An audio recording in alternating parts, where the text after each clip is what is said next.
I just called to say I love you. Hey, welcome everybody. Are you going yet? Okay. You can cut off the stuff. You can't see the screen. I can. Yeah, see it. No, I can't see anything. I wanted to put it there, but I decided not to. I didn't bring my contacts, my X-ray contacts. So, hey everybody, welcome to the Paranormal Peeps Show. Not a peep show, but the Paranormal Peeps podcast, which is better than a peep show, for mostly. Maybe. I guess it depends. Everybody is now blushing around this table. Yeah. Let's see who's blushing the most. Jamie. Jamie probably blushing the most. But hey, welcome to the Paranormal Peeps podcast. We appreciate you coming back. Apparently the first 3 episodes were not that bad, so you're back for another round, which we love it. So just kind of introduce everybody going around the table. My name is Mike. I'm the most obnoxious one here at the table. To my left, we have Josh. He's the handsome one. Jamie. She's the blushing one. Laura, what are you? She's the super smiley one at the moment. That's me. She's stifling a smile. To your left, Alisa. she's the really quiet one. And Terry. She's my wife. She's the one that keeps smacking me. Every time I say something stupid, she's gonna smack me, and you'll probably hear it sometime through the episode. Her arm's gonna get very Yeah, be like go gadget, smack Mike in the face. So we appreciate you coming back. We do want to give a couple of shout outs. Josh, give us our shout outs. So we'd like to give a shout out to all of our international fans over in Holland and in France. Woohoo! Wow. I don't know any French, but we should learn how to say shout out in French. Anybody here know French? No, don't look at me. Hopefully they know English. If they don't, this has got to be really boring. So anyway, thank you to our international listeners. We appreciate you. So we want to give a shout out to one of our Holland listeners in particular. And why? Because he's one of our avid listeners from the beginning. So he was one of the first handful to actually download the first podcast. So, and I do apologize in advance if I mess this up. But Haif, thank you for listening. Thank you. Thanks for being a pioneer, buddy. So, and keep telling your friends so we can have more international listeners, because then we can just feel like we're really cool. So, who else we got on our shout-out list of the day? I would like to give a shout out to all my friends and family in various states. And I do know we can view and see who's downloaded what in what area. I have not seen where my family has actually listened.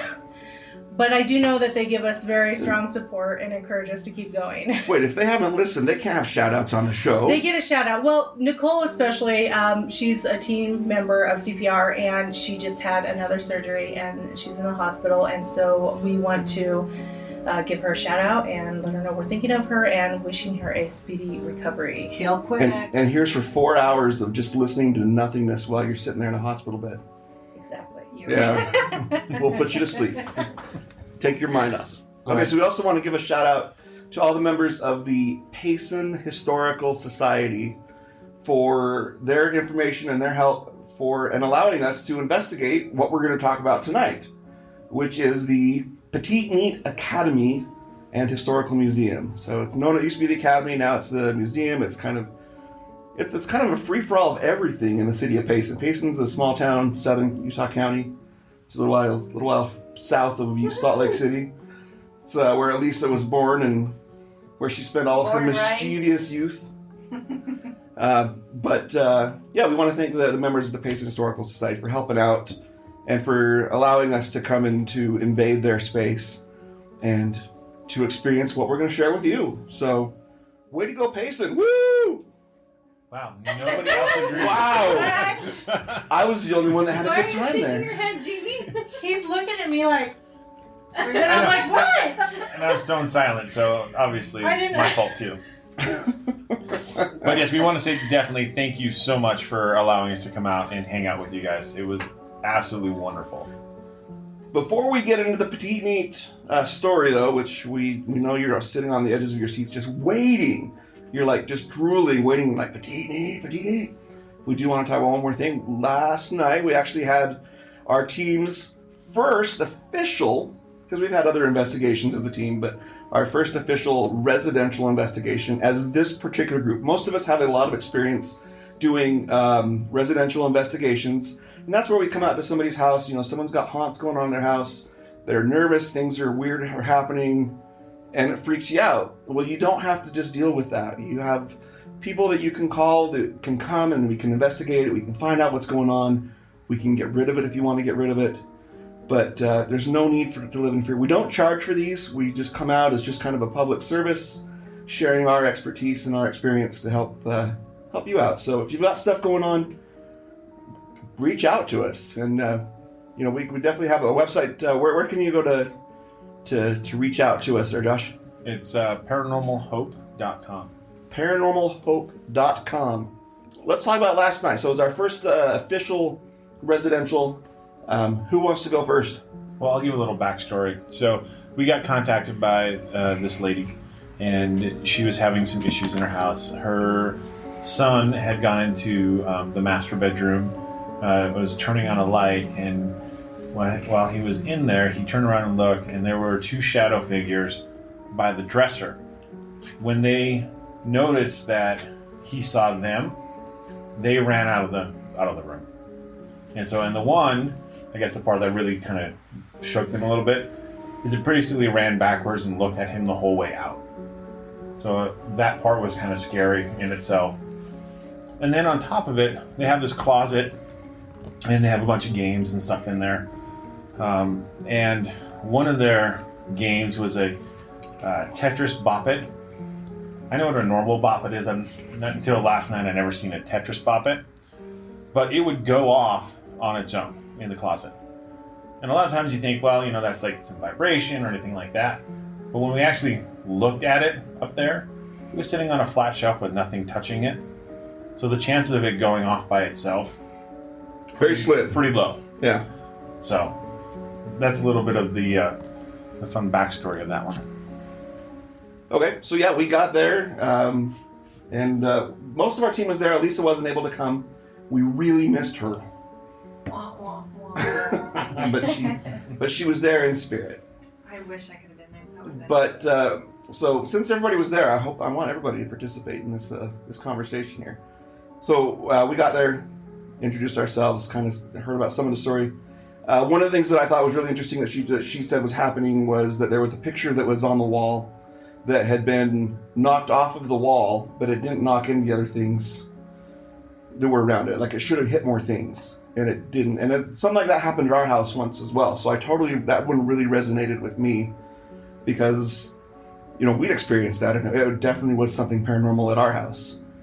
She had said that this particular picture had one of the big wires across the back and then the hooks, yet nothing was broken, nothing was disturbed. So that was one of the cool things that had happened. Laura, why don't you tell us what you found in the bedroom? Yeah, tell us, Laura. Well, I was out talking with the family about some deceased loved ones, and you guys actually found it before I went back there. Jamie and Josh are back there doing some stuff. Yeah, but I think it was all validated. I think I found the same thing everybody else found, and we were able to. There was an entity back there that we were able, through all of us, we just worked beautifully, teamwork, but we were able to identify as somebody from the building over that had committed suicide. Josh actually felt pain in the head, and we were able to determine that it was a gunshot to the head, suicide. And ironically, the space where this guy was at was that same spot where the son had seen these shadowy figures that had totally freaked him out. Yeah. So and we're back there in the same bathroom. And in fact, it was really cool. She actually had her son drew us a picture and like a little map of where he saw it. And it was like right there. And it was just kind of funny. Yeah. Yeah, I remember the part that was kind of cool though was when we were sitting there and we're talking with the homeowner in that bedroom, and there was a plastic garbage bag on the floor. It had some, I'm not sure, some stuff in it. I can't remember what was in there. But as we're sitting there talking and ignoring it, it actually moved the stuff in the bag, and you can hear the bag rustle. Yeah, that was cool. So that was neat. Yeah. he kept walking through me too. I could feel him walk through me, and I would get dizzy and lightheaded, and he was pacing, and he was enjoying that, Yeah. making me feel goofy. He was kind of a troublemaker. But he was ready to cross, and we were able to cross him at the end of the night. Yeah, and then I think the other part that was really cool, and unfortunately we didn't get it on any type of camera, but I did pull the boppet out of the closet and put it on the kitchen table, and we put a stick of selenite on it, and as soon as we did that, the thing went off. Oh, it started going crazy. What did it do, Terry? It just started making all the like noises, like when you turn the bopper on, and to like instructions on how to play. But the weird thing, I wish we would have gotten this on camera, because the three of us that were there was me and Mike and Jamie. And usually when a bop it, was like, you don't play with it, it says, I'm going to sleep. This thing said, I'm not going to sleep. All three of us heard it say not. That's scary. And it wasn't scary. It was awesome. Well, then even after it said that, it kept going. It didn't go to sleep. It just kept going. Yeah. And then it stopped, and not even like 5 seconds later, it came back on and started going crazy again. And we kind of got confirmation that it was really upset that we had put the selenite on it, and it was not happy having the selenite placed on it. So we actually ended up taking the batteries out of it. And then we staged it and told her to keep the batteries out of it. So We did catch it one time though on tape, We going did. off with nobody around us. Yeah, we did catch it going off, but we never caught it with it saying, I'm not going to sleep. So for all we know, for everything that we understand, when we left the house, it should be a lot lighter. And You could feel the difference in the house. Oh, yeah, you when we could. got The there family. you totally could. versus when we left. Even just the temperature, like in that master bedroom when you first walked in, it was kind of colder and it was heavier. Mm-hmm. And then it warmed up after things, and was just a lot lighter. And It was awesome. yeah, that's what it's about. That's why we like to do these things. We like to help other people, and like I said before, share our expertise, our knowledge, and if we can help them understand and not be afraid, and if we can help clear things out, and even help spirits to cross over that are stuck here, then that's what it's about. Yeah. That's why we enjoy what we do. So let's get into our actual investigation notes and some history about the school itself. So, for all of you who haven't been to Utah before, Payson is a city that's, like Mike said before, is south of Salt Lake City, and it was founded in 1850. 3 families showed up, and they showed up in covered wagons. They showed up in October. And then in November, 6 more families showed up. It's like the station wagons of the 1850s. They're deluxe. And then in December, 7 more families showed up. So in all, you had 16 families. So in 1851, so notice, unfortunately, they showed up in the winter. They couldn't do anything until the spring. So they're living in wagons in the winter here. With little food, whatever they would have brought in. There was no gathering that late in the season. And No, it would have been whatever they had left over when they crossed the plains. yeah, crazy. So in 1851, they built a small fort. Now, they ended up taking the logs off the river, of the creek. It's called Peteetneet Creek. It was so the fort was originally called Peteetneet after the local Indian chief. And then later in 1851, Brigham Young changed the name to Payson to actually honor the founding leader there, which is Paces. It was probably just easier to say too, and spell. And spell. And Like definitely if you're going to be like writing legislation to the city of Peteetneet or the Yeah. town, yeah, There's a lot of E's. It's almost like Mississippi. yeah. All E's. Yeah. In fact, there's only 4 consonants and the rest are E's. But that's kind of what they did anyway. They come and they kind of Anglicized everything. That would be Yeah. awesome for Hangman. Oh, that would wouldn't it? So we'll fast forward a few years, down to 1897. At this point in time, the fort's kind of a hopping and bopping place. They have 4 schools already in place, and they're each on the 4 corners of the fort. They realize that all these schools are overloaded. They need something to do, some place to put more people. So they came up with this idea to build a new school to house all the grades from 1 through 8. And Helicopter? Oh, okay. yeah. you can hear that in the background, that's a life flight helicopter flying somebody to safety. Go life flight. So out west of town was an old gravel bed, and they decided, you know what, this would be a great place to put a school. The funny thing is that when they determined it, they're like, this is too far outside of town for the kids on the west side of town to go to school. If you've ever been to Payson, we're only talking 8 blocks. This is not that far. But it was uphill both ways, and when it snowed, because this is Utah, you get the picture. Barefoot, yeah. Since there were no buses, yeah, that was an issue. Yeah. This is real life problems here, come on. Actually, the first buses that they used were actually horse-drawn carts. Well, obviously. So in 1902, they completed the building, and it opened it up to the first set of students. So in 1905, they added 9th graders. So now they've got 1st through 9th in this school. In 36, they added a hot lunch program, which, growing up, we were all used to having hot lunch at school.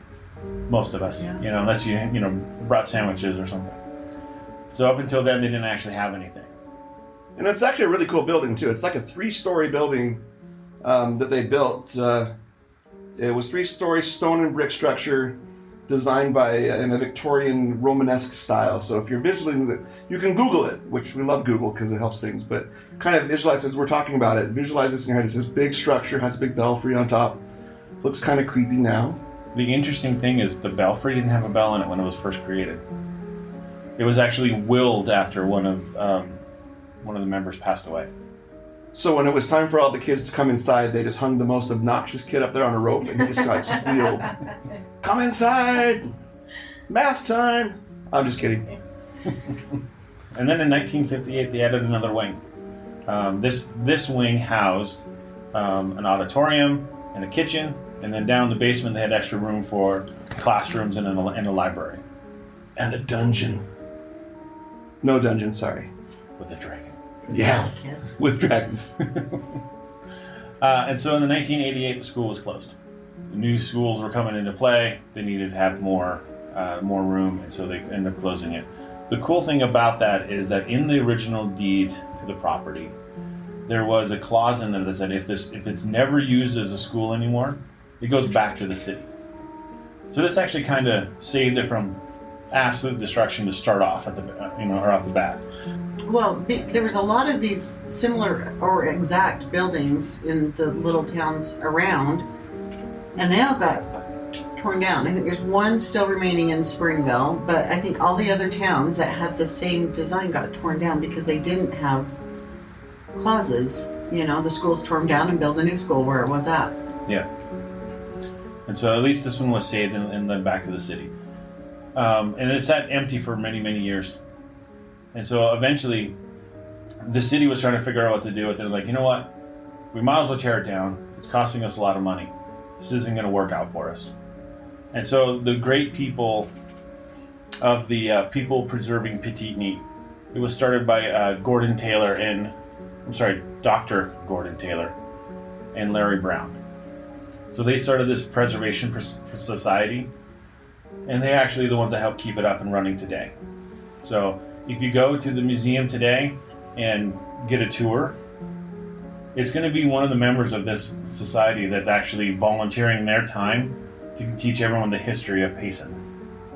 I think one of the things that also helps that is it's been listed on the National Register of Historic Places since May 30th of 1990, which does make it a lot harder to tear the place down as well. It does. So today, other than being just a museum, people host weddings there. There's also dance stuff going there. Stuff. Elisa knows all about that. Elisa's Yes. like dancing over in her chair. Fond memories? I danced there for many, many years growing up. Tell us about it. Never mind. We don't want to know.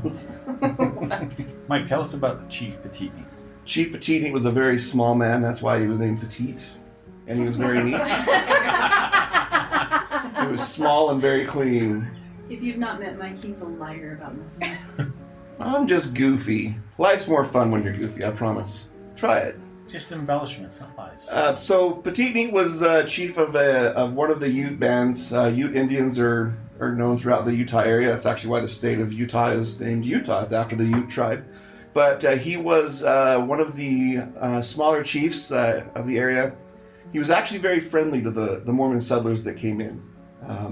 Not all Indian or Native Americans were as receptive to the settlers as they came in, because the settlers, I mean, you got to look at it this way, right? This is our land, and all of a sudden you have 6 station wagons full of neighbors. So, like, say you have a yard, and then 6 station wagons or minivans, because we're in the age of minivans, show up with all these people and all their kids, and they're running all over your yard, and they're drinking your food, or eating your food, they're drinking your lemonade, they're playing on your stuff, they're breaking your stuff.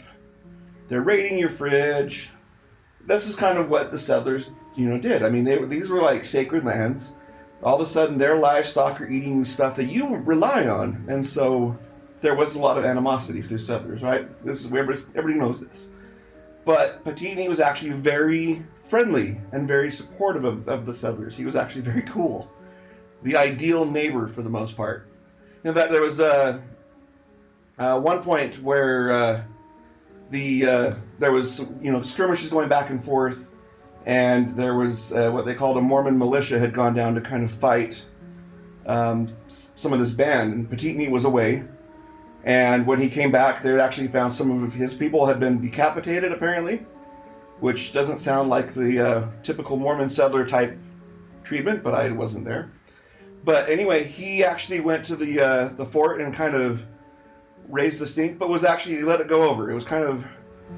Well, the thing I found interesting about that too is that was February of 1850, and then you have all these families in October, so just a few short months. You think if he was angry, he could still be holding a vengeance there and take out... But he didn't. He didn't. He was like cool. Yeah, he was awesome. It's like when you go over to your neighbor's house and you break their TV, and they're like, don't worry about it.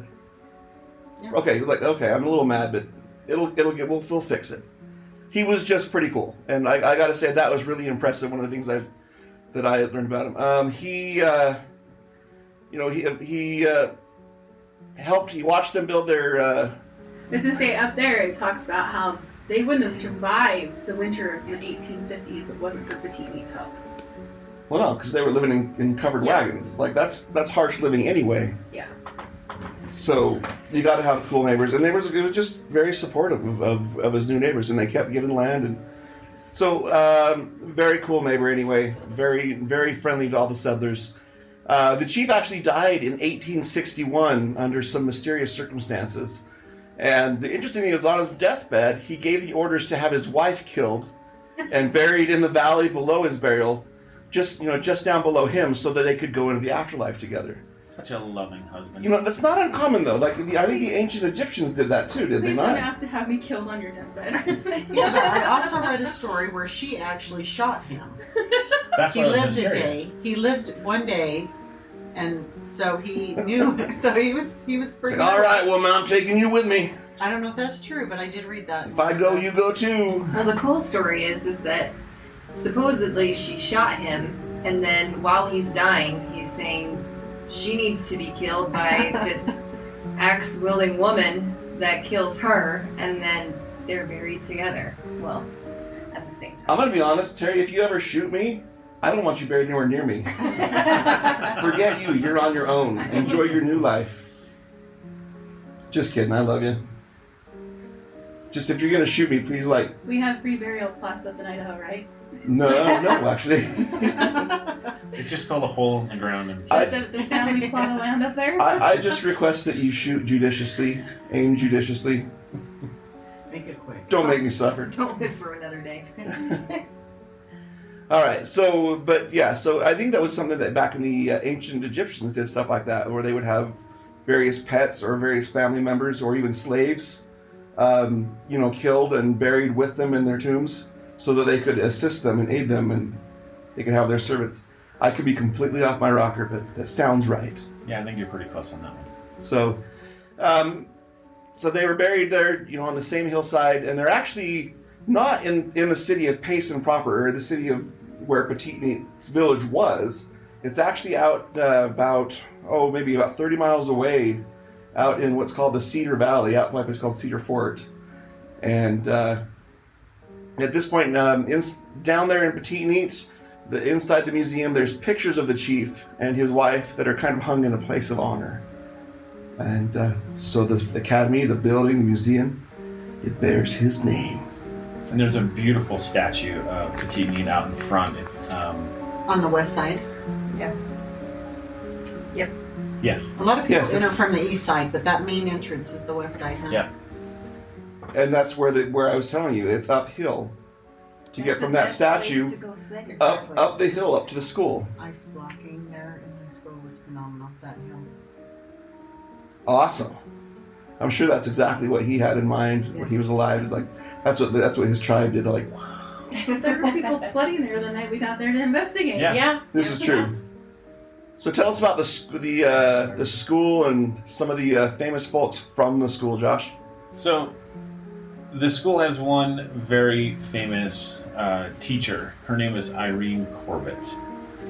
Now, you wouldn't think too much about most of the teachers back in the 1800s, but they had an interesting rule back then. It was only unmarried women could actually be teachers, and so at the age of 24 in 1905, she actually married. So effectively, she lost her job because she decided to get married. So after she lost her job, she decided to go into nursing. And this was actually a decision that was really going to change her life forever. So she realized that there's only really one place for her to go to school, and that was over in London. The general lying-in hospital in London. So her family and church members really didn't want her to go overseas to London. Unlike today, where you just hop a flight and be there in 8 hours. Now this took a ship or something to cross the Atlantic, and it was months, of travel to get there. Well, and at this time she had 3 children. She did. She was married with 3 little kids too. That was a huge sacrifice. Yeah, that's a huge movement for her. Commitment. Yeah. So she's over in London, and it's only about a 6-month course to become a midwife. And she's all excited. She's all happy that she's going to graduate. So she sends a postcard home, and it says, hey, I'm happy. I'll be home soon, and I'm taking this grand new giant ocean liner, the Titanic. So her postcard shows up in Utah, but she never does. The interesting thing about this is Jamie and I have been to the Titanic Museum. In Branson, Missouri. Yeah. And we saw her stuff there. So when we walk into this museum in Payson, never having been there before, it's like, we know her. Wow. You remembered. Yeah. Wow. So it's kind of like a kindred spirit piece. Well, I think she's the only one that Utah lost on the Titanic. I think so. I think she's the only one that was a resident of Utah that died on the Titanic. The other thing I had read too that was interesting is, so she had actually gone to school and gotten her nursing degree at BYU Right. Academy or whatever. So she was just going to get this midwifery, midwife. But it was the best school, and she was insistent upon it. Her family made huge sacrifices. His family didn't want her to go, and it caused a big rift between the 2 families. So it's like the Oxford of nursing schools. Yeah, exactly. A midwifery school. And she had sent a picture home of the graduating class just right before she had graduated. Did you see that picture? And she's at the top of the picture, and that symbolized that was they were in order of graduate, like the highest grades or whatever, and she was at the top. She was a phenomenal lady. She knew how to do babies better than anybody else. So there is. Yeah, it's a cool picture. This is cool. That picture made it home as well. So she sent that picture with her postcard. So it's a horribly tragic story. It is, because she left, I think, when at the time of her dying, her, going down with the ship, I think her youngest was 22 months. not even 2 years old, I think is what I had read. Very sad. That is very, very sad. But it is sweet. They have a room in the Peteetneet that's dedicated to her, and it's set up like a classroom, and they have a mannequin that has similar looks as she does, and then her Titanic poster. Yeah, and There was like a boarding pass or something they had there too. There was a replica of a boarding pass that they had. That's what it was. It was a replica. It wasn't original. but There for the replica. there is a copy of the newspaper article about the sinking of the Titanic and her death on the ship. So that's real close to that display. All right, well, let's talk about the investigation. Who wants to lead us off there?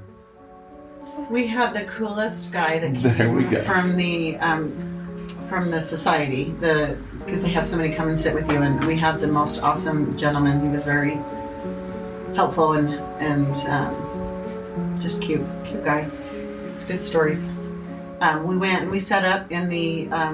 So we chose to go set up in the newer building, the gymnasium, and kind of set up. That was our home base, and everybody kind of got their stuff prepared. We did a little tour of the building, so we knew where everything was, and it was just awesome to be able to split up and take turns. Like I think me and Jamie paired up first, and then we ended up kind of finding you guys, the rest of the group, and it was just really, really awesome. I thought. What room did you start in, Mara? We started in the dressing room. Amazing room. What happened in the dressing room? Awesome. What's in the dressing room? First of all, what do you if you walk in the dressing room down there? What is this place? Like a big, fabulous walk-in closet full of clothes, Like dresses, beautiful. beautiful. Yeah. Back when they, had better style. So they have like a dress of Shirley Temple's that's in there. Was it Doris Day? Mhm. Was another Doris one that Day. was in There there? were two. There was two in there from Doris Day. Yeah. I mean, it's just amazing. But then there's like pioneer clothing too that the Absolutely. pioneers would have worn. So it's not all glitz and glamour. No, but it's there's morning dresses in there, the black, and then after a while they graduate to what was it, like Purple. Yeah. they Yeah. got purple. Really awesome flapper dresses in there too. Yes. They did. What was your favorite part of the being in there? There was a lot of energy in there. There was energy, but I think my favorite part, I just kind of sat on the floor and I just kind of listened to what you were doing. Which was sleeping. She crawled under this really fluffy dress and just curled up like a cat and went to I sleep. Did you really? I didn't know you did that. I didn't. I mean, I did. Yes, I did. You could have. It was so warm and cozy in there. that You could have room fell was asleep. So warm. Yeah. So the interesting thing about that room is that's the original lunchroom of the building. So in 1936, when they started serving hot lunches, they served it out of that room. That's right. And it's not that big. I mean, when you think of a lunchroom, Yeah, you think of a big auditorium or something along those lines.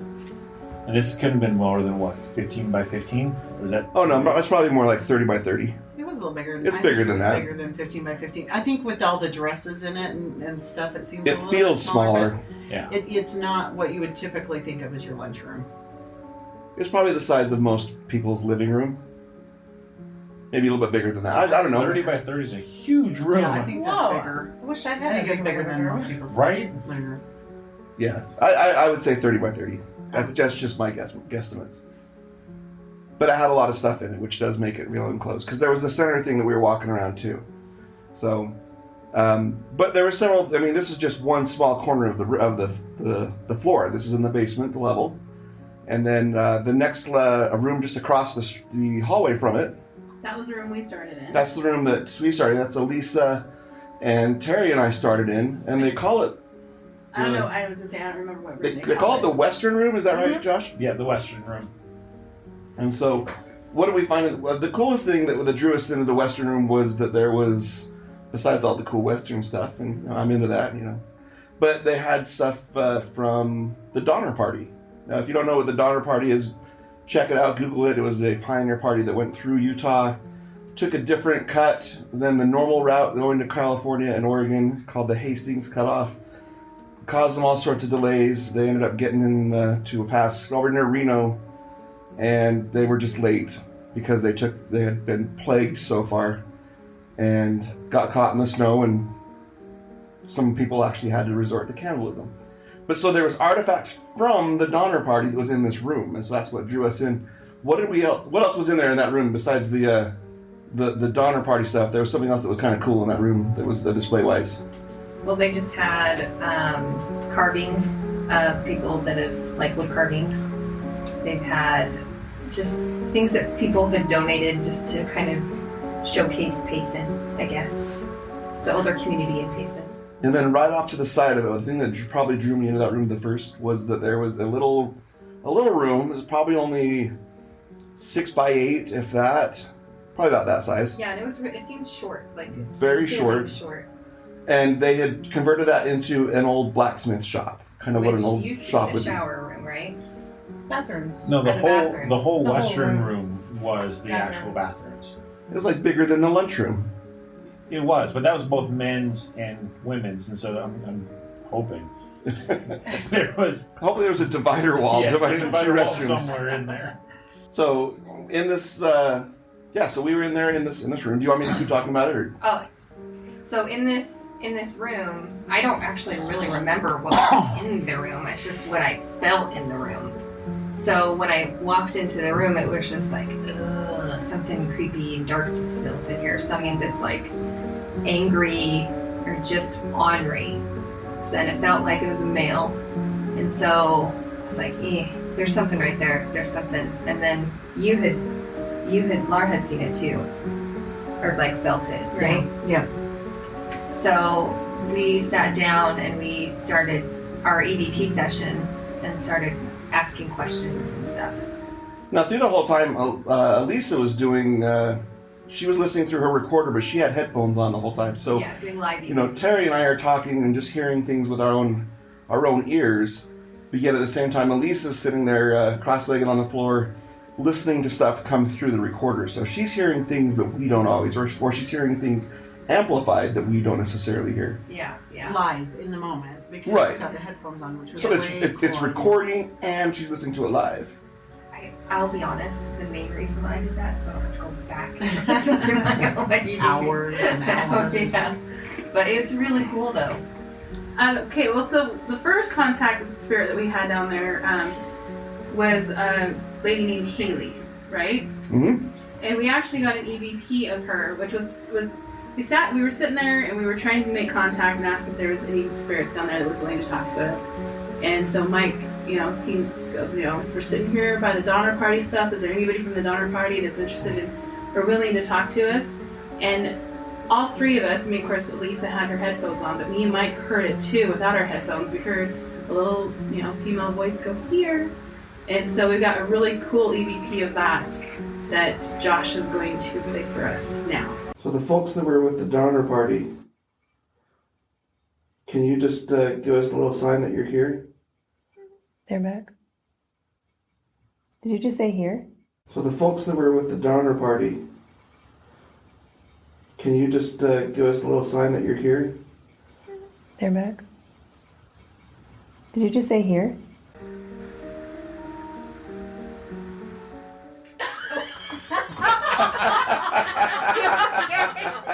That's a microphone.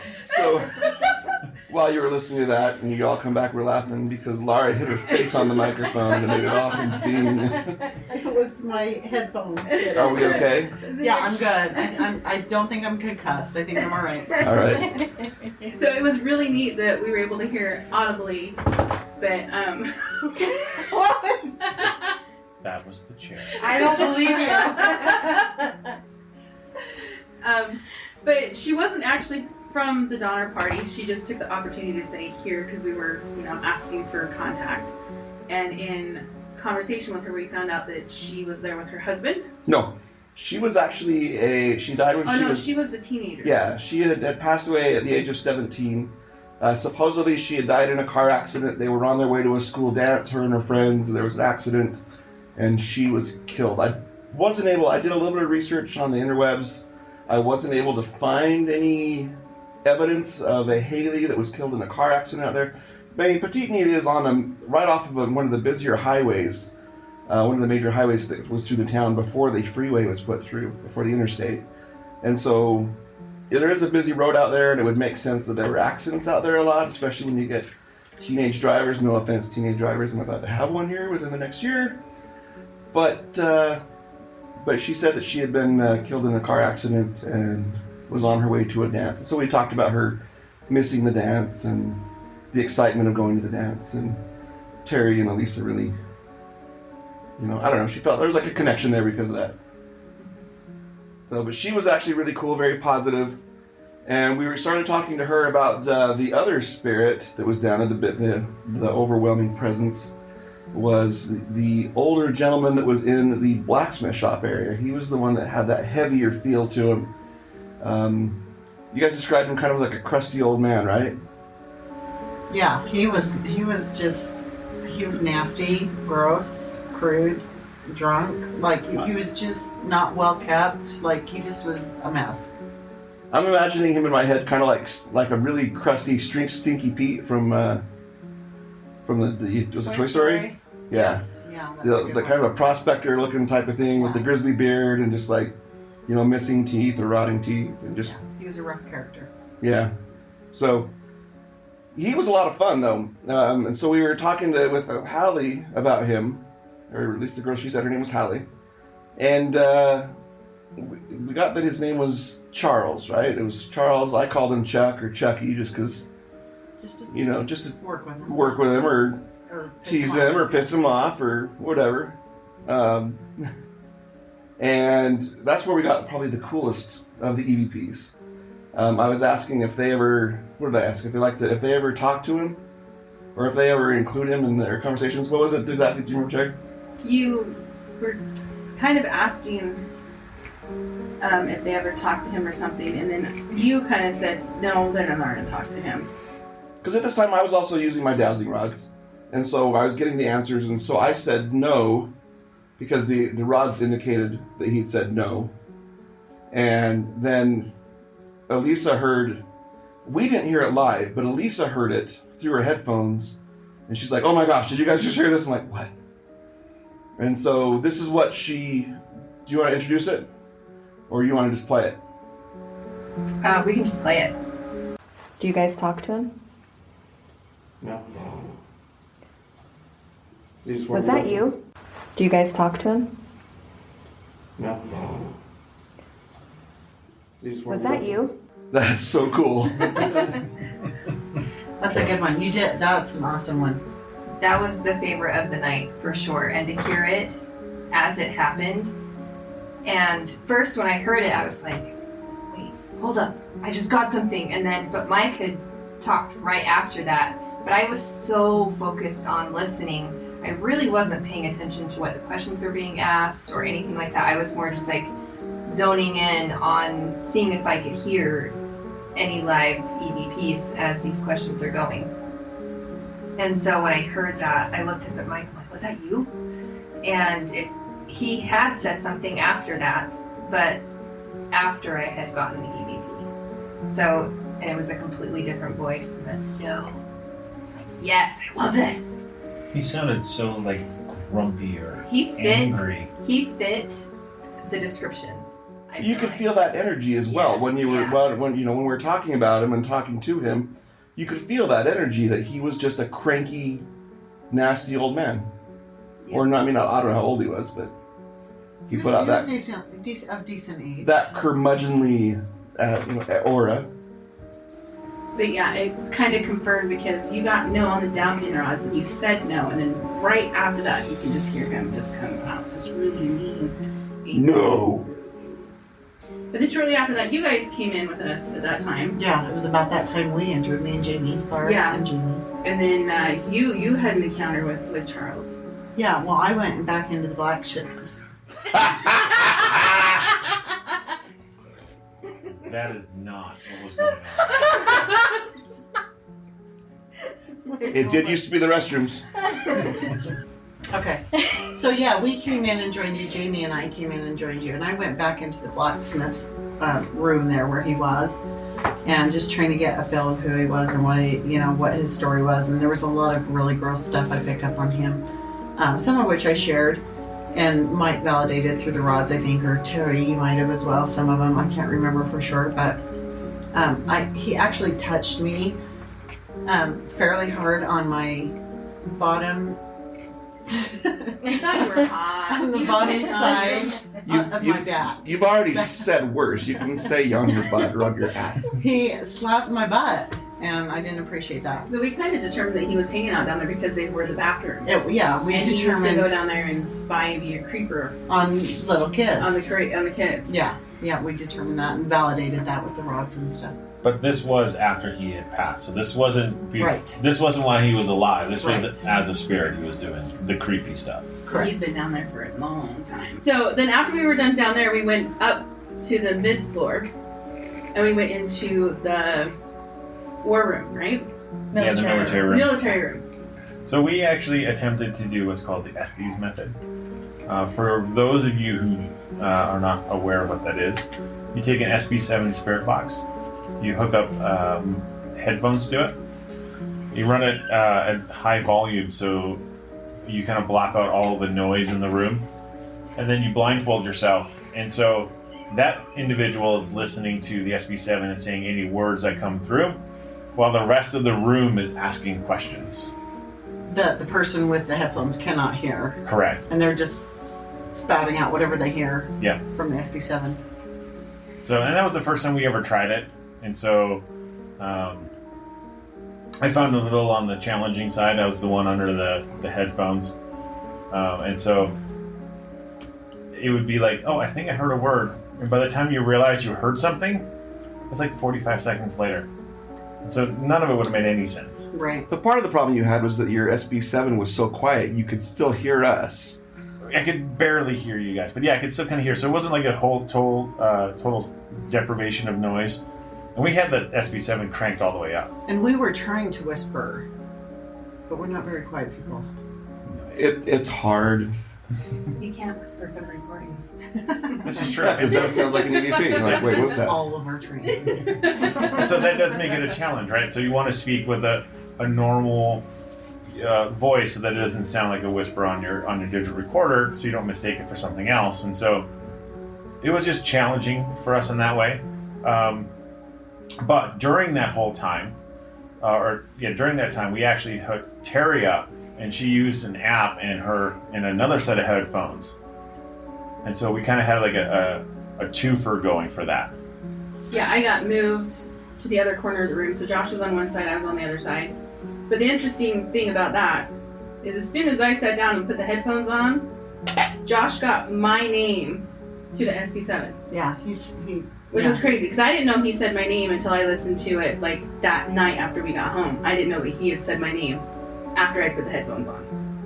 And we were trying to reach out to veterans, because I mean, this room, they call it the military room, but there's a reason why. I mean, it's got all sorts of military uniforms from the past. There's model airplanes of pretty much you name it, and it's in there. I mean, it was very cool if you like anything military. Had all sorts of things. There was some weaponry. There was a flag over by Josh that Josh kept moving the flag. And so we're sitting there in this really dark room, and I keep seeing movement over by Josh. I'm like, there's something over there, because he's holding onto the flag and moving the flag. Well, and interesting enough is one of the words I got through that I didn't say out loud was the word flag. And so I was like, oh, maybe I should hold on to the flag. And so that's why, if you guys looked, that's why I was actually touching and holding on to the flag. It felt like it was something that needed to be done. That's cool. Yeah.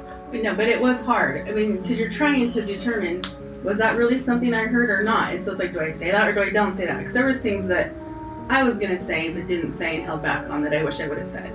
Yeah, and it's tough too, because like when you're running the SB7, depending on which way you're running, it forward or backwards, you can get words out of it, especially when you're hitting radio stations that are actually active.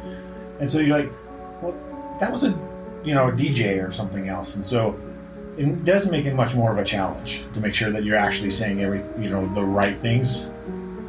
For sure. But what I think was cool during the whole process of us doing this, the people that were on the other side of this investigation, is that we started feeling things, and the room started to change, and like we could feel a cold breeze come in, and one by one, I was the closest to the door. I felt it first. I think then Mike felt it, and it just started going through everybody, and then made its way over to Josh.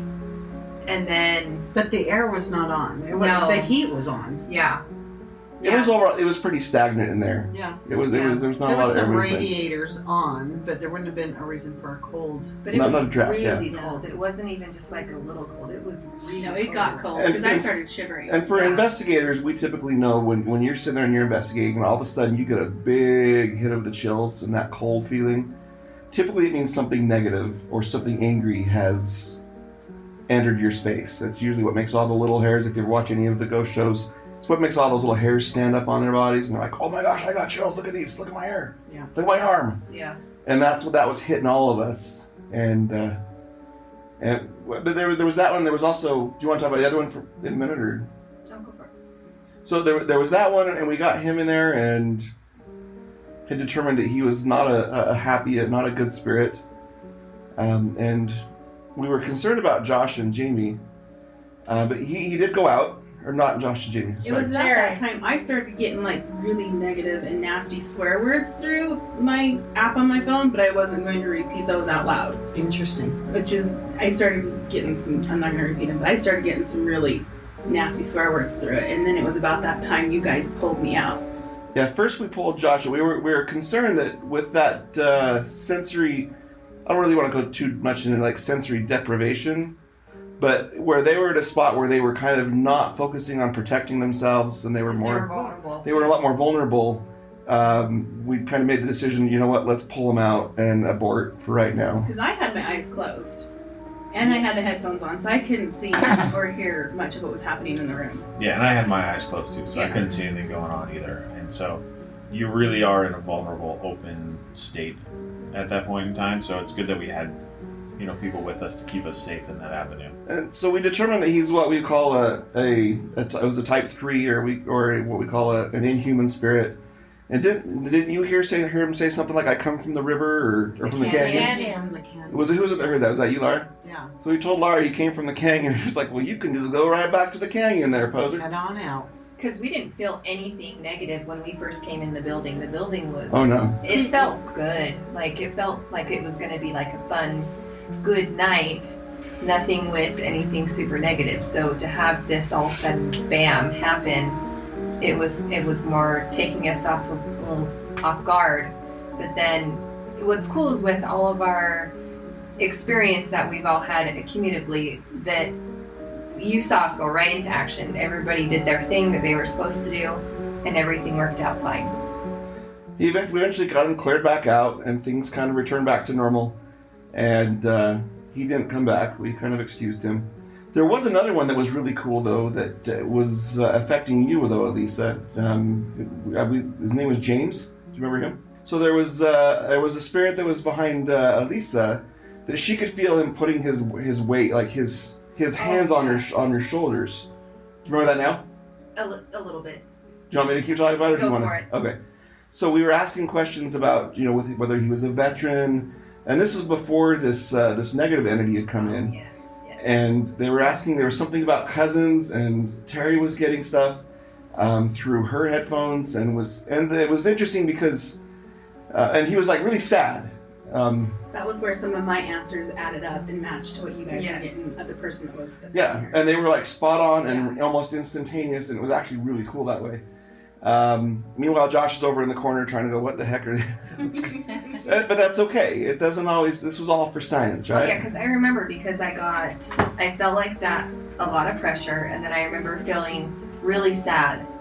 And normally, because I was so focused on listening to the EVPs, I'm not in tune with feeling anything really. So when it happened, I was like, "Oh wait, what? Like what's going on?" And it started to affect me a little bit, and it was really cool that Terry had gotten things that just matched up. Like one of them was like, "Help him." Yes. Yeah. Yes. And it was really interesting. It's like, okay, well, we'll try to help him and stuff. And then through the conversation, and then at the end of it, things got kind of more quiet. And then all of a sudden, over in the corner, Josh goes, "Fixed it." And then she all of a sudden cool. felt so much lighter Yeah, it was really over there, great. and that pressure kind of lifted off of her, and it's like, oh. Have you listened to what happened in that room, Josh? Not yet. You need to go listen to it, because there were things that you said that added up. There were sometimes where me and you both said some of the same things. There was absolutely. Oh, that's really cool. Yeah, you need to go back and actually listen because Mike played it for me off of his recording later Were that you- night when we got home. Were you video recording it? Yeah, Josh? it's we got a video recording of all of it. So Yeah, you should go listen to it because We- it was really cool. Not everything made sense, No. Not all of it added but up. some of it did. Enough of But it did. But it added up when it needed to add up.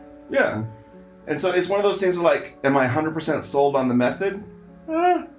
I want to give it some more. We need to Right. do it again. We need Yeah. to do it Cool. more. It We was need to cool, keep trying but it. So, the theory behind the SE's method, and this is part of the, I want to say, cautionary tale of doing this thing, is you end up becoming the antenna for the SB7, and so you're being used to actually generate the information, and so it is something that is, I want to say dangerous, but it's something that you definitely need to be cautious about. never do it alone.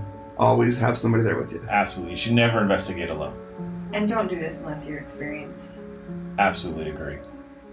Yeah, safety. Anytime that you're investigating the paranormal, safety always needs to be first. And there are some things it can go sideways real fast if you're not prepared for that. And so that's why we had several of us in the room. And you know, when you were in there, I know sometimes with this method, people will say that they felt like it was like a 10-minute thing. It's like, no, that was like 2 hours, man. Did you feel like that at all? Like it was only a brief amount of time that was actually much longer? Yeah, it didn't feel like we were doing it very long. I have no idea how long that we were actually doing that for. It was a while. Almost an hour. You kind of came out, and then we did it again. Wasn't there a break in between a little bit? Yeah, we stopped him at Short one break, point, yeah. and then that was when we put me in with him. Okay. Yeah, because we pulled him out and said, "Hey, we're going to do this," so he knew what was going on. But That's right. because when he first went in, he didn't say anything. We're like, I know. "Are you hearing anything? Well, and What's that's going on?" and that's when we were running the SB7 forwards. Yeah, And so the reason why I didn't say a whole lot, and that's when I got flagged the first time in those pieces. But the reason why I didn't say a whole lot then is because when you're running forward, you're cycling at a rate that's not super fast, and so you'll pick up on like DJs and other ads and stuff like that. So it was really tough to try to determine what was coming through. And so then after we put Terry on the app and the headphones, I switched to go backwards. Because Right. I feel like it's more accurate backwards. It's like you'll hear spirits more than you'll hear DJs. right. It makes sense. Yeah, Yeah. because I would prefer using it backwards than forwards. Yeah, I like it backwards. and I I don't know, just don't like it at all. I don't That know. noise. I don't like the noise. it's actually not, when you have headphones on, it's not as bad. It doesn't seem to be as bad, but then again, it's not as loud either. Yeah. And so the next time we do, we just have to find a way to amplify that Because sound. when you're not using headphones, you're using an external speaker, Yeah. which is loud. It's very That loud. makes sense. Which is, I think, what took me by surprise is because when we normally run an external speaker, it's deafening. Like you lose all it's the rest annoying. of your senses. Yeah. And so I was like, okay, I'm getting ready to hear just this loud, awful cycling, and it just wasn't that way. Interesting. So we tried that. We also tried a different experiment that Josh wanted to do. I think at this point, after we finished with that, I think Laura, you left, and I think Elisa left, and Terry, I don't know if you left. We were there for a short period of it at the beginning, and But then we did end up. He wanted to see how it would work with dowsing rods. If I'm holding the dowsing rods, which tends to be one of my things that I'm actually really good with. It works well for me. So his theory was he wanted to see how it was if I was holding the rods, but if I couldn't hear the questions, to see kind of how the answers worked. And so I put on the Spotify and I'm listening, jamming to music, and they could hear my music. It was very I loud. was yeah. out in the hall His music. trying to keep yuckies from entering the room again, and I could hear them out in the. Yeah, his But it kept me from hearing anything you guys said, which I figured was my point. Yeah, and that part it did work. So, and I don't know if there was anything. It sounds like there were some where it answered legitimate, and then other times it was just going all over the place. And I don't know. It was just, again, I'm kind of inconclusive on that one. I think we need to do it again, though. Yeah, and I think that one was interesting too, because the reason why we did it that way is there's a theory out there that when you're using dowsing rods, the individual using the rods can potentially predispose an answer based upon how they feel about whatever topic or piece that you're discussing. And so Expand on that. So, for example, if you're asking a question that you already have a predisposition for, like, is football great? Or I played football, so obviously the answer is probably going to be is football better than hockey? close. Well, maybe I wouldn't go that far. No. So, or if Terry's asking a question, Mike's more inclined to agree with her because that's his wife, or right. some things like that. It could be Right, a lot of exactly. And so, or in the sense where the other part too is a slight movement of your hand can actually make the rods move and can cause that type of positive or negative response. And so, figure that if we block out the rod user from actually being able to hear the questions, we can see what type of actual responses we get.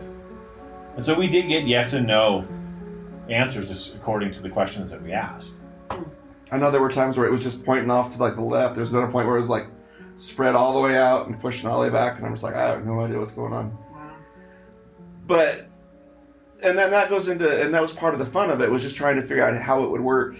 Personally, I have a theory with dowsing rods where, and this goes, maybe this is going off track too much, but with dowsing rods, so we all have a spirit inside us, right? And so spirits can communicate with the spirit that's inside of my body. And I notice a lot of time when I ask a question, I will hear the answer in my head as it's either right before or right as the rods do their thing. And so I'm not sure whether the spirits actually move the rods, if the spirits move my hands, if the spirits tell my body what to do and I subconsciously do it. I'm not 100% sure on that. I know that Terry feels energy though, like when they do things to the rods. Well, yeah, I can tell when spirits change on the dowsing rods by the energy that comes through them. So I know when I'm talking to one of my spirit guides versus a spirit that's in the room. But I have also had it where a question is asked and I have an answer in my head, like yes, but then the dowsing rods say no. So I've had it the opposite of what I had in my mind too. So that goes to show that I'm not moving the rods thinking my answer. And that's why we wanted to experiment with that, just kind of see what things answered. Terry and I have also had experiences where we're holding the rods and there's a spirit that's actually tugging on the rods. And that's not something that my body is going to, do with my hands. This sensation of, it's kind of like if you imagine having a fishing pole out in the lake. No, I've actually even had it where there have been spirits fighting over the dowsing rods. Mm-hmm. And so they're going this way and then they're going this way. I'm like, okay, between the two of you, one of you got to let go and let one of you talk and then we can take turns. Right. So I've even felt that where they've been fighting over the dowsing rods because both of them are so eager to talk. Wow. Right. What I was talking about with the fishing poles though is like if you had a fishing pole out in the lake and you see the bobber sitting there and then you see the tip of the pole gets tugged and it goes down and you know that you've got a bite. There's one particular spirit out in the Benson gristmill that's done Yeah, it with we us. talked about him in the first episode. So Oh, did go we? back and listen. Yeah, go back to Because episode I 1. talk about it in one of my experiences. And so, that's not going to be me, or my subconscious that's making those tugging feelings, because It's not a natural. it was wild. Yeah, It was cool. It's not a natural feeling or a natural action. So, point is, we need to do it some more. Yeah, we'll be doing Absolutely. these again Absolutely. on our next investigation for sure. This is what we call science and investigating. It's not always just talking, goes, let's trying things out. Okay, so See then what what works. else happened that night? Anything else? I felt like I needed to put on big band music to figure that's going to appease the spirits in the war room, right? With these old veterans here. And we already had Josh, who's a veteran, talking. We thought, well, maybe that's a connection. And I don't know if that necessarily struck a chord with any of them or not. I don't know. I guess that's a good question. And I still haven't gone back through and listened to the audio that we were running, and so I'm not sure if we caught anything in that avenue or not. So then I started playing like the Chattanooga Choo Choo off my phone in the room, and it was loud enough. I'm like, all right, if you want me to keep playing this, I want you to cross the rods, or I want you to. We actually had a REM pod set up in the room as well. I was like, I want you to go touch that antenna and make the light go off. No, so we. I was trying to see if I could trigger them or entice them to go touch the antenna on the REM pod, make it light up. Because it's my new toy that we just got for Christmas, and I want to see it work. And I was like, okay, if you want me to turn this off, go touch the REM putter. And then it's like, okay, well, if you want me to keep it on, go touch it. Turn it on. And no responses. I don't think they liked it. I don't know. Maybe they were more like REM fans or, Spice Girls. I don't know.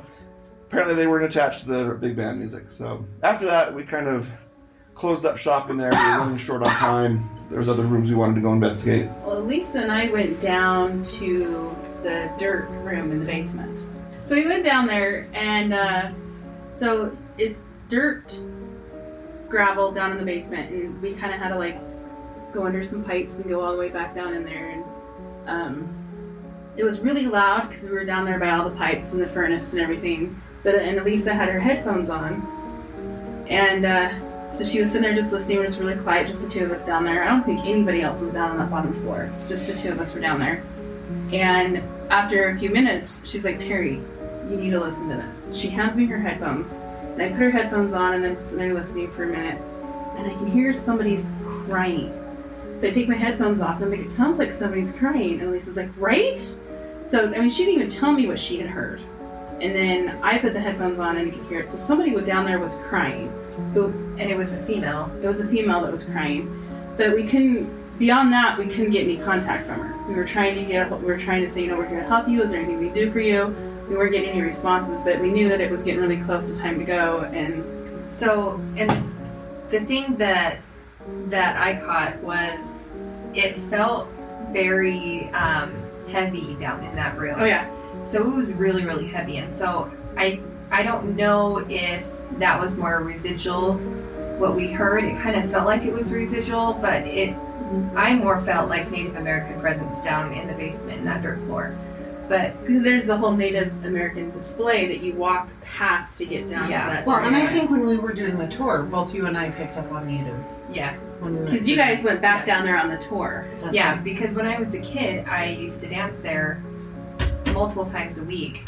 And so I would do ballet downstairs. And when I was in my ballet class, afterwards we'd wait for our parents or whatever, and there was a door to the room of the dirt floor, and underneath where all the pipes were. And when I was young, there was old desks for little kids, old toys down in that room. And so I loved going in there, even though it was a dirt floor and I had my ballet outfit on. That room just called me every time I went down there. And so that was the first place I wanted to go when we got there, was I want to go to that dirt floor room. And they had changed it since. So it wasn't the same anymore, but I was hoping those items would still be there, but they weren't. But it still felt that, that heavy feeling.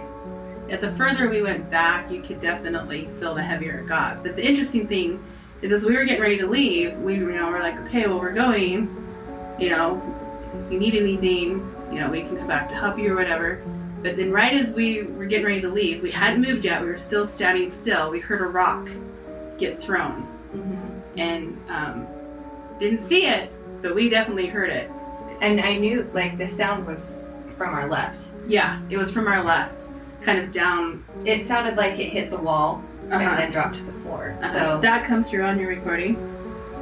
I don't know. I didn't go back to listen to that. It'd be interesting if it came through the recording. But yeah, it was really interesting to have that rock thrown, and we're like, okay, it's time to go. Time to go. That's the sign. So while you guys were down there, Josh and Jamie and I went across the hall from the war room into a room that had a whole bunch of old typewriters and cameras and stuff like that in there.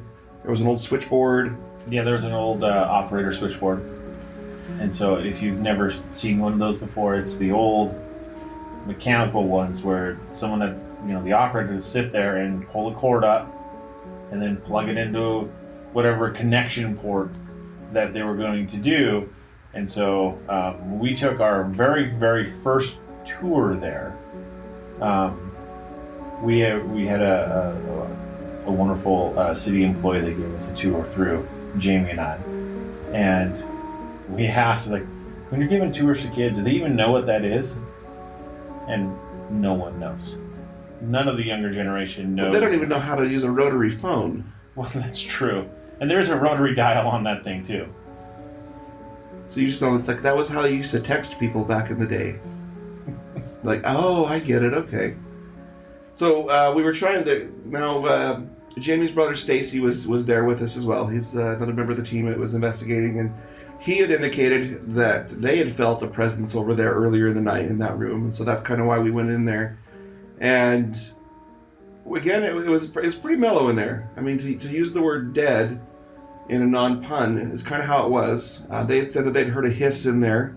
They wanted to hear the hiss. They were hearing like metal on metal, like if you were taking a knife and sharpening it, or using like a whetstone, or like those, as they described it, or as Stacy described it, one of those metal rods like you would for a chef, like the butcher's block.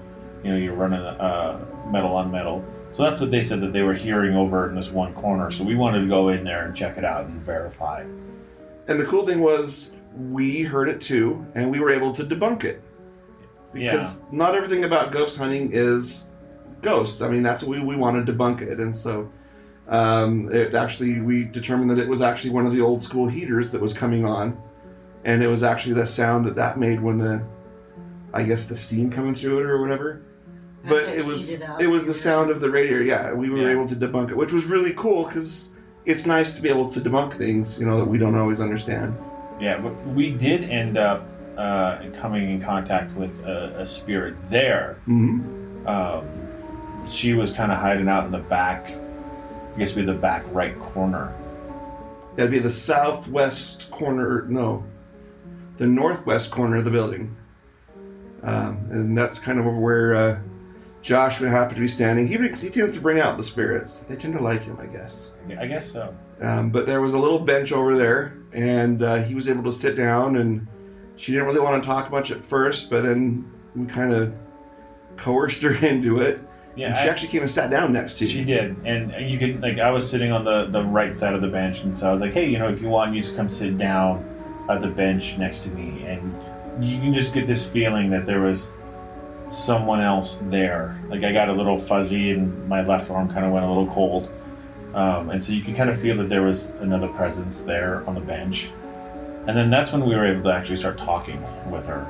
And she was actually very pleasant. In my head, in my mind's eye, I was imagining a short, kind of pudgy little lady, maybe Hispanic or Native American, or half-breed, but hair kind of up in a bun, and just very happy and just pleasant. And she had a really good energy about her. She did. We did ask if she was attached to anything in the room, and kind of working through the questions and whatnot, we determined that she, and with the dowsing rods, that she was attached to something in a case that was over here just in the wall, just by Josh, right where Josh was sitting. So we went over there, and it's like, are you attached to this? No. To this? No. And we determined that there was a drum. Yeah, it was a drum, and it was a prize that she won for like an essay contest, like first grade essay contest. And I believe her name was Ina. I'm not 100% positive on that one. You'll have to go back to the museum and go check it out and go see if you can find the drum and see if the name's there. Absolutely. Now you have a homework assignment. And if you're coming from Holland, it's going to be a long trip. So don't forget. But I think that pretty much wrapped up the night. Right. I think so. That pretty much. We ran out of time. We all wanted to do more. We did a picture and went home. We all wanted to do so much more, but when you're out there doing investigations, you'll find most of the time runs out faster than your energy does. Yeah. This is why we need to go back and investigate. Yes, absolutely. And the funny thing is too, is even after a 12-hour investigation, you realize that you still want to be there and do more. So that's how we know we love this. Absolutely, which is really neat because our next investigation is going to be 2 days. Woo. Not today. So excited. 2 days long. 2 days long. And we get to sleep there. 2 sleeps. Yes. It's 2 sleeps. So our next big investigation for CPR is going to be at the Old Idaho State Tuberculosis Clinic or Hospital. In Gooding, Idaho? In Gooding, Idaho. So we do have our story of the week. What we're trying to do is we're trying to get our listeners to kind of interact with us a little bit by sharing any strange paranormal experience that they've had or their questions. And so we reached out and told people, to submit their stories, and if we chose theirs, then we were going to send them a window cling. And this was like on Facebook or? This is on the Paranormal Peeps podcast as well as the CPR group and page. So these are on Facebooks? Yes. Okay. This week's story comes from Lisa. Thanks, Lisa. Hi, Lisa. Hi. We want to say thank you for sharing your story. So she says, I grew up in a haunted house. We could hear knocking coming from the walls. All of my friends were afraid to come over. We sometimes would see the lady hanging as she hung herself in my brother's room. So definitely kind of terrifying. That would be scary. That would be so creepy to see as a child. Yeah. Well, thanks for sharing, Lisa. Josh, did you not reach out and kind of ask her some follow-up questions to kind of elaborate on this? And I believe she answered you, right? What were her responses and what did you ask? Yeah, I want more than just that. That's kind of like, So I got some more clarification from her. This is so she saw these things when she was actually quite young. Probably 6, 7 years old. So this house, I don't know how exactly old it was, maybe 60s or so. But the basement used to be in an apartment. So there was a kitchen area and then some bedrooms and stuff like that. And so this lady, older lady, so she said probably 60s, 70s, she lived downstairs in that basement. And so she ended up taking her own life in that room. And sometimes they would see her hanging. Sometimes they'd see her walking around. So it was an actual hanging. It was actually somebody that had committed suicide, and then she would see images or see a spirit hanging. Correct. Okay, so that's more creepy than. Yeah, it's actually quite creepy. So. Well, cool. Well, that kind of leads to the point of if you have stuff you want to share with us, if you have questions, if you have feedback, if the show sucks, keep it to yourself. But if you like our show, tell us about it. Tell us what you like. Tell us what things you would love to hear about. If you have topics you want us to talk about, Like and review us. We'll read your review. Absolutely. Doesn't mean if you suggest something, doesn't mean we're gonna do what you suggest. But We could try and do it. and we may or may not share your story, but we want to make you guys happy. We want our listeners to feel involved with this podcast. We want you to be able to enjoy it and tell all your friends, tell your family, tell your coworkers, tell your neighbors, tell the guy down that works at the 7-Eleven down the street. Tell everybody about this podcast and where you can find us. Terry, tell us where on Instagram can you find us? You can find us on Instagram at coldspot_paranormal_research. One more time. coldspot_paranormal_research. So That's on Instagram. Now, if you're an old person like me and uses Facebook still, because Facebook's apparently on its way out, where on Facebook, Josh? What's our Facebook pages? So we have the Paranormal Peeps podcast group. It is a public group, so you can come and join us. You can find us also on Cold Spot Paranormal Research group and page. Okay, then we're also we have a YouTube page. We do. Our YouTube channel is Cold Spot Paranormal Research. You can find us there. We will be posting a video of our Peteetneet investigation on there. I think right now there's 4 videos on there. Correct. Or 3 or 4, and I was watching one the other day. This was before I was part of the team, but they did a trip to Waverly Hills, and it's just a picture montage, like a collage of pictures, set to Holiday Road by Lindsey Buckingham, and I loved it. And I can't wait to do a road trip so that I can be part of this. So, and then lastly, we have our website, and this is where you can reach out to us if you have something going on in your home, if there's something you want us to come and check out, and if you're in the Wasatch Front area, then reach out, and we'd be happy to help out if we can. And what's that, Josh? That is paranormalhope.com. All right. So check those out. If you have any questions, reach out. Otherwise, we've taken up enough of your time. Go do something productive with your life. Stay ghosty, my peeps. Adios, muchachos.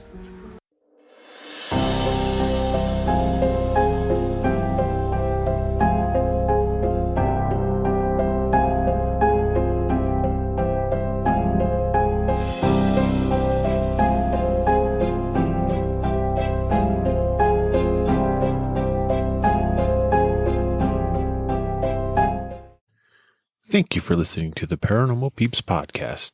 You can find us on social media at Twitter at CPR Paranormal, on Facebook at Paranormal Peeps Podcast and Cold Spot Paranormal Research.